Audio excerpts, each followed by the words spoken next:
many of us were extremely disturbed to hear that this representative of the brutal, fascist, oppressive regime in Tehran, in fact, a man who, when he was previously, before he became foreign minister, he was ambassador to Turkey at a time when they discovered a member of the Iranian opposition gagged and bound in the boot of an embassy car heading back into Iran from Turkey. And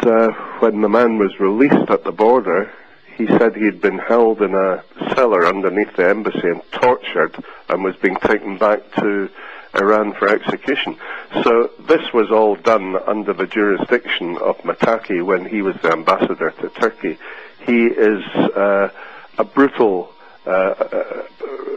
mouthpiece for a brutal regime, and there is no place for someone like that in the European Parliament.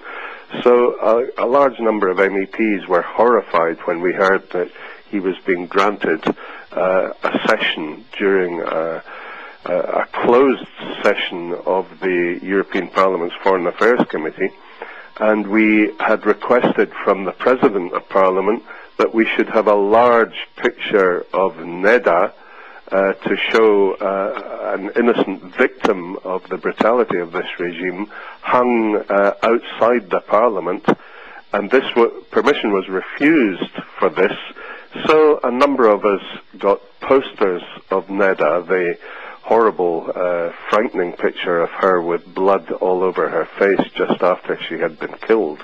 And we stood outside the committee room waiting for the arrival of Motaki, and when he arrived we held up our posters and shouted at him that he was the representative of a murderous regime and he was not welcome in this place of democracy where we respect human rights and we respect women's rights. So we then went into the meeting.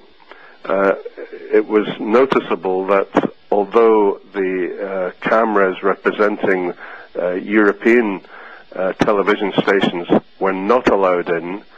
we questioned why an Iranian TV station had been allowed to enter, and apparently Motaki had insisted that